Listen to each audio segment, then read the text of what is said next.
चौधरी साहब, गांव में एक ठग आया है। गरीब लोगों को बेवकूफ बना रहा है।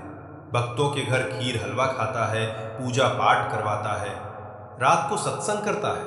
औरतें बेटियां भी जाती हैं। कहीं गांव का माहौल खराब ना हो जाए। आप संभल जाइए और इस साधु को गांव से निकाल दीजिए।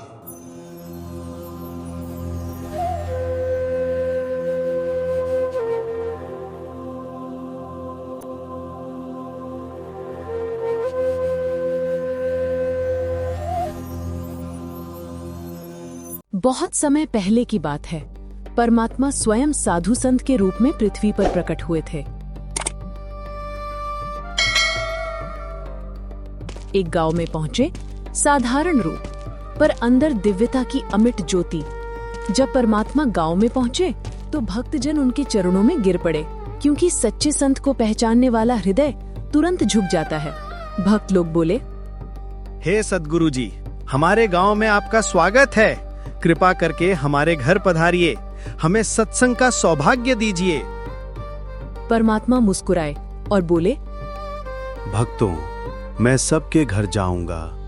आज पहले एक के घर सत्संग होगा, फिर कल दूसरे के यहाँ और परसों तीसरे के घर। इस प्रकार परमात्मा ने पहले दिन एक भक्त के घर सत्संग किया। वहाँ प्रेम और भक्ति का अद्भुत वातावरण बना। जो भी दान अनधिकारी के पास किया जाता है और उसे कोई खाता है, वहां पर उसको पाप लगता है, क्योंकि वो अधिकारी ही नहीं है। इससे तो एक दूसरे का संस्कार आपस में उलझता ही रहेगा। यहाँ संस्कार नहीं उलझेगा आपका। आपने दान किया भगवान के निमित्त, वो आपका नहीं रहा। वो पवित्र होकर अन्न आपको खिलाया जाता है। वो आप पर कोई बुरा असर नहीं करेगा, बल्कि आपको उसका प्रतिफल 1000 गुना होकर मिलेगा। ये भगवान का विधान है। लोग दूर दूर से आने लगे। भक्ति के सुर गूंजे। भजन, सत्संग और परमात्मा के ज्ञान की अमृतवाणी सबके हृदय को छूने लगी। सत्संग के बाद भक्तों ने बड़ी श्रद्धा से भोजन करवाया। देसी घी का हलवा, खीर और तरह तरह के व्यंजन बनवाए। सब ने प्रेम से गुरुदेव को भोजन कराया। अगले दिन दूसरे भक्त के घर परमात्मा सत्संग के लिए गए। वहाँ भी गांव भर के लोग एकत्र हुए। तीसरे दिन तीसरे भक्त के घर सत्संग हुआ। भक्तों का उत्साह बढ़ता ही गया। जिसके घर सत्संग होता वो मानो धन्य हो जाता। लोग परमात्मा के चरणों में समर्पित होकर कहते, गुरुदेव, कल हमारे घर भी सत्संग कीजिए, हमें भी सेवा का अवसर दीजिए। हर घर में प्रेम का माहौल, भक्ति का उत्सव था। हलवा, खीर, लड्डू सब प्रेम से बनाते। लोग एक दूसरे को भी सत्संग में बुलाते। पूरा गांव भक्ति के रंग में रंग गया था। लेकिन जहां भक्ति होती है वहां विरोध भी उठता है। कुछ लोगों के मन में ईर्ष्या, अज्ञान और संशय था। वे समझ नहीं पा रहे थे कि ये साधु कौन है जो इतनी लोगों का प्रिय बन गया है। और इस तरह एक और भक्ति का प्रकाश बढ़ रहा था तो दूसरी ओर विरोधी भी सर उठाने लगे थे। गांव के लोग खुश थे, पर कुछ लोग ऐसे भी थे जो सदा से ही ज्ञान और सच्ची साधना के विरोधी रहे। परमात्मा तो सबको एक ही बात समझाते थे, सभी मेरे बच्चे हैं, सच्ची भक्ति करो, काल के जाल से छुटकारा पाओ और अपने परम लोक सतलोक लौट चलो। यशोदा फिर नाही रे संतो, यशोदा फिर नाही।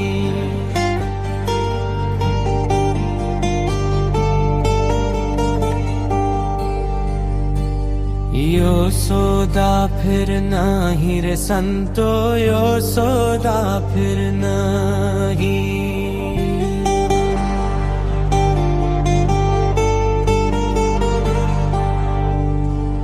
लोहे जैसा तव जात है, लोहे जैसा तव जात है। काया दे सराही रे संतो, यशोदा फिर नहीं।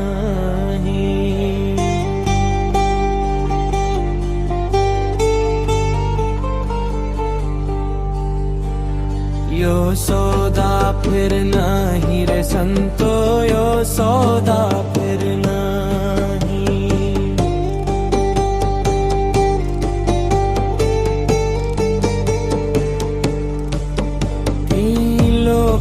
और भावन चतुर्दशी लोक और भावन चतुर्दश सब जग सोधे आहिर संतो यो सौदा फिर नाही यो सौदा फिर नाही रे संतो यो सौदा फिर नाही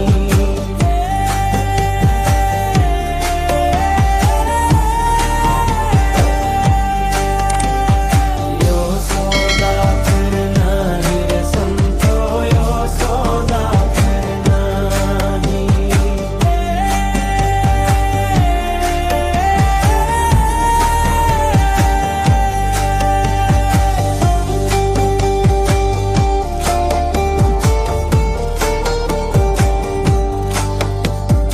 यो सौदा फिर नाही रे संतो यो सौदा फिर नाही परंतु कुछ लोग अज्ञान के वशीभूत होकर विरोध करने लगे। एक दिन कुछ पड़ोसियों ने जाकर गांव के नंबरदार मलूकराम चौधरी अरोड़ा जी से कहा,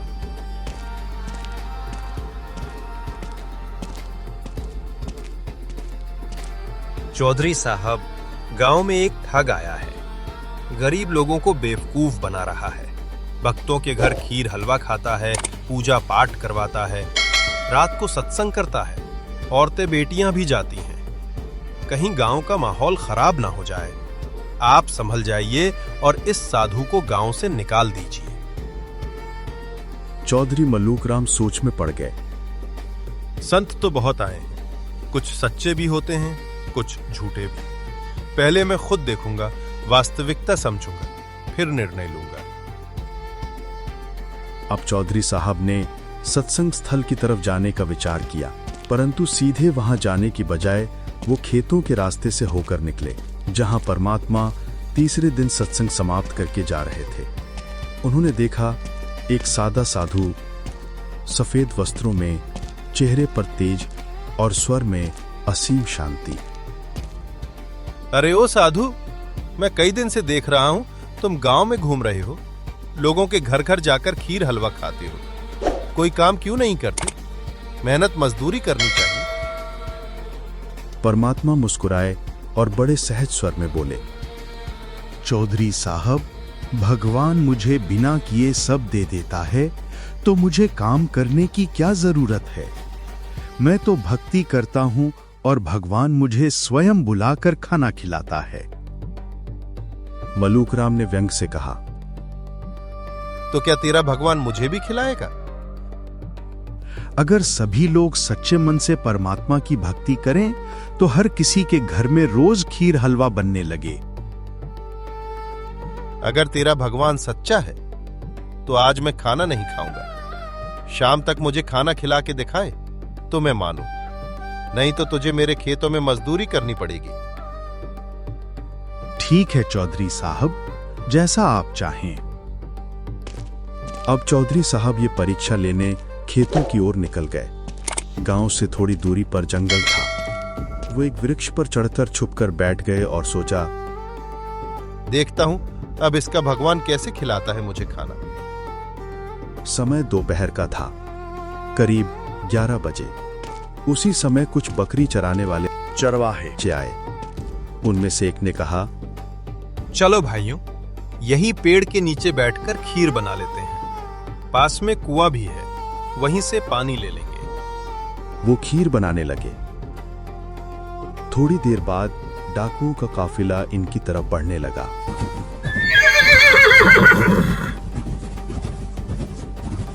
उनको देखकर चरवाहे भाग खड़े हुए।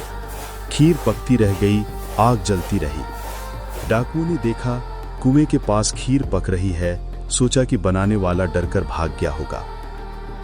अरे यहाँ तो खीर पक रही है सरदार जी।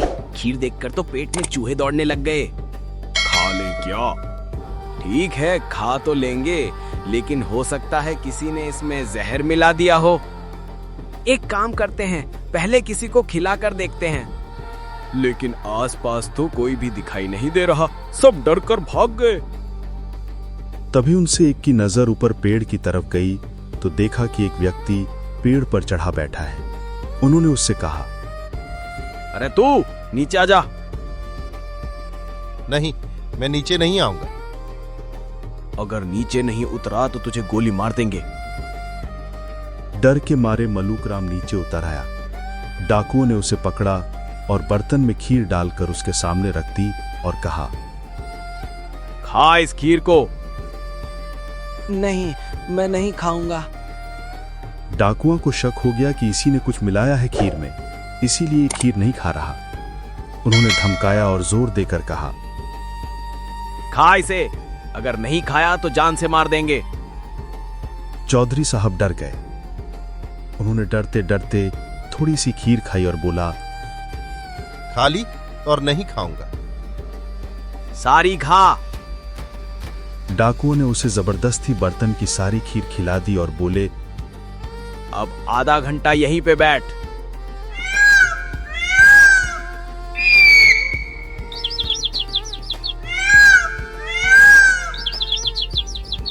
आधे घंटे बाद जब उसे कुछ नहीं हुआ तो चौधरी साहब को डाकुओं ने भगा दिया और सभी खीर खाने लग गए। चौधरी साहब वहां से भागते हुए सीधे परमात्मा के पास पहुंचे जहां वो सत्संग कर रहे थे। वहां पहुंचकर सीधे वो परमात्मा के चरणों में गिरकर रोने लगे।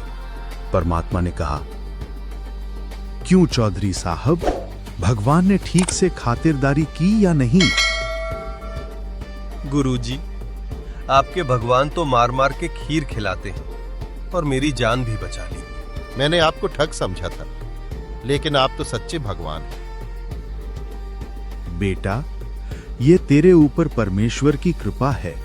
वो जिसने तुझमें विश्वास जगाया वही तेरा उद्धार करेगा। मलूक राम चौधरी नतमस्तक हो गए। परमात्मा ने उन्हें सच्चा ज्ञान दिया, ऐसा ज्ञान जिसे आज छोटे से छोटा बालक भी समझ सके।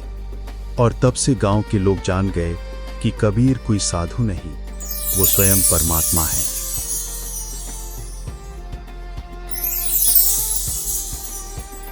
अगले दिन सूरज की किरणें गांव के चौक में बिखर रही थीं। परमात्मा कबीर साहिब साधु वेश में शांत मुद्रा में बैठे थे। चारों ओर ग्रामीण जन एकत्र थे। कल की घटना ने सबको सोच में डाल दिया था। कल तक जो मलूक राम चौधरी साधु को ठग कर रहे थे, आज वही परमात्मा के सामने हाथ जोड़े खड़े थे। भाइयों, मैंने साधु जी की परीक्षा ली थी। मैंने इन्हें अपमानित किया, लेकिन इन्होंने मुझे क्षमा कर दिया। कल जब मैं पेड़ पर छिपा था तो मैंने अपनी आंखों से देखा कैसे परमात्मा ने मेरे लिए भोजन भेजा। गांव वाले हैरान होकर एक दूसरे का मुंह देखने लगे। मलूक राम की आंखों से आंसू बहने लगे। भाइयों, ये साधु नहीं, स्वयं परमात्मा है। इनका नाम कबीर है, जो बिना किसी स्वार्थ के जीवों को काल के जाल से मुक्त करते हैं। सारे गांव के लोग परमात्मा के चरणों में बैठ गए, रोने लगे और कहने लगे, हमें माफ कर दो महाराज, हमने आपको ठग कहा। बेटा, मैं कोई ठग नहीं, पर तुम सबको काल के जाल से निकालने आया हूं। तुम सबको जागृत करने आया हूं, ताकि तुम जान सको कि असली ठग तो काल है, जो तुम्हें परमात्मा से दूर रखता है। ये लोक अस्थाई है, यहां जन्म मृत्यु बनी रहती है। जिसने जन्म लिया है उसकी मृत्यु निश्चित है। मैं तुम सबको वहां ले जाने आया हूं जहां कोई जन्म मृत्यु नहीं है। हरे भरे बाग बगीचे हैं, दूध की नदियां बहती हैं। वहां पे कोई भी दुख नहीं है, सिर्फ सुख ही सुख है। संत कबीर साहब ने फिर सभी को सच्चे ज्ञान का उपदेश दिया। भाई, ना तो मैं ब्राह्मण हूं, न मैं जुलाहा, मैं तो वही अमर पुरुष हूं जिससे ये सारी सृष्टि रची है।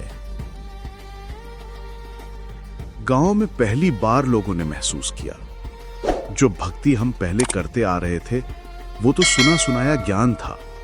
असली भक्ति तो परमात्मा ने आ कर दी है। गांव की औरतें, बच्चे, बूढ़े सब रोज शाम को परमात्मा के चरणों में बैठकर सत्संग सुनने लगे और सच्ची भक्ति करने लगे।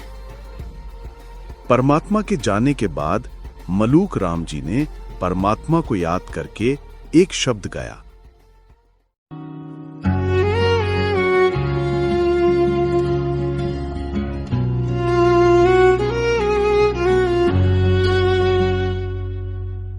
जपो रे मन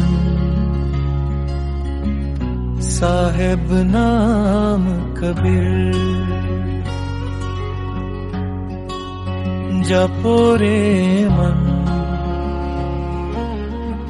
परमेश्वर नाम कबीर।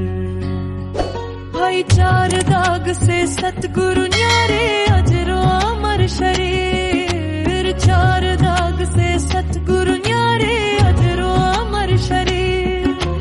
दास मलूक सलूक कहते हैं खोजो खसम कबीर,